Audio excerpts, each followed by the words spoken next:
Hi everybody, just want to take a few minutes to talk about short sales and working basically with buyers on short sales. But first of all, to do that, you really have to understand the short sale process. And typically you've got a seller who's in trouble in the property. They may be facing foreclosure. The agent lists the property and they're basically upside down the property. They owe more in the property than what it's worth. For the bank to even consider a short sale, one, they have to be behind, but they won't even start the process until they actually have a contract in hand. I mean, you can call the bank, try to stall them, but if there's a foreclosure pending, they're not going to put that off unless there's a contract in hand that looks like they're going to sell it. So typically there's a short sale package that's pretty uniform with most banks, and they're looking for a couple months bank statements, W-2s, a couple years tax returns, a hardship letter, a copy of the listing agreement, and also a copy of the contract along with a HUD-1 net sheet, so they know how much they have to discount their note to make this contract go through. So if you're working with a buyer on a property, the first thing you kind of want to ask the agent is, well, have you had previous contracts? Have they been through the process once with the bank before? Because if they have, that's going to shorten your time dramatically on getting this short sale process. Typically after the bank receives the whole package, they'll order and also an appraisal and do an evaluation as to what price they think they could sell it for. So, excuse me.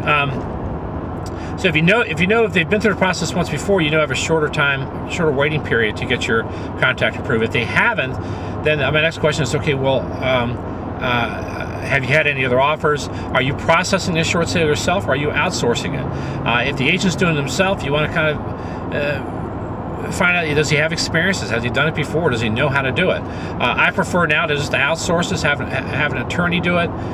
It frees up my time. I'm not spending my whole day in the bank waiting for the bank to answer the phone.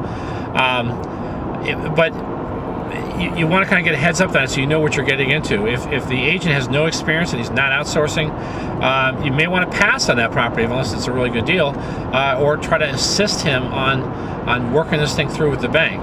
The reason why these things take so long and are delayed so much is because the listing agent, if he's not doing it correctly, he's sending part of the package to the bank, and doesn't have everything, and it gets archived with the bank, and the bank wants to see it all at one time. Ideally, they want the whole package at one time, everything complete, with a nice index on the front of it, showing where are these forms in this package. It's going to be probably 100 pages or more going to the bank. So if it's done in a professional, friendly manner, it's easier for the negotiator to go through this package. It's going to speed up the process. But now you've written an offer on a property and you're submitting it to the agent. What you want to make sure is that agent will get that contract signed by your seller. Okay, don't allow him to send your contract to the bank without a signature. There were some agents out there that were sending multiple copies to the bank, and it's the wrong process. It's not fair to the buyers for them to wait several months when only one contract is going to get ratified.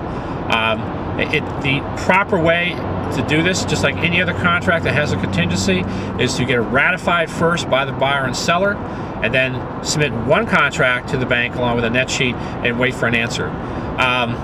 If your agent won't do that, withdraw your offer. You're wasting your time. Okay, they're shopping your contract, and at least if you got yours ratified, you're in first position. If the bank comes back and wants more money, your buyer has the opportunity to go up on the price and decide to buy it or not. If it's multiple contracts in, you really don't have any choice.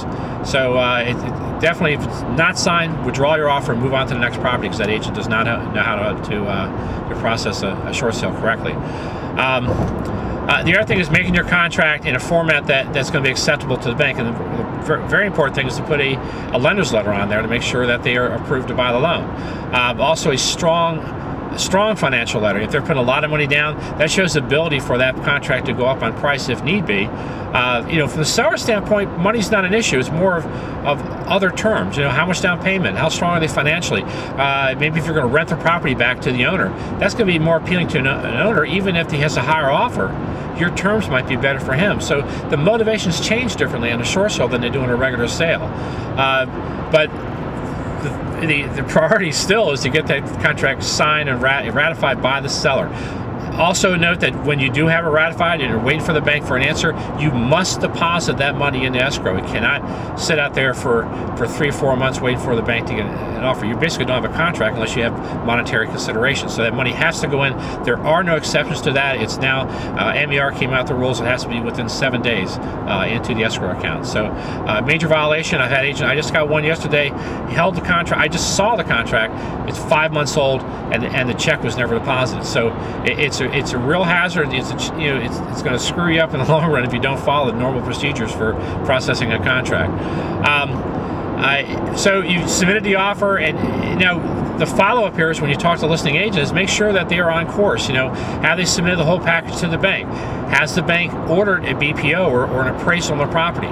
Typically, the banks will go somewhere around 10% below the appraisal of property. We just had one with Aurora that went 30% below the appraisal, so they're even getting a little more liberal on that. So it's hard to say where the banks will settle down in that price, but you want to kind of keep on top. You find out if you can find out what the BPO was. It'll give you an idea what the bank will take, but you want to make sure that was ordered, and ideally an interior BPO, not just a drive-by, especially if the house needs work, because that'll help get a little bit lower appraisal and make the contract work. That's my short little tips on short sales. If you have any questions, feel free to give me a call at the office. The next one I will do on how to market a short sale as a listing. Have a good day.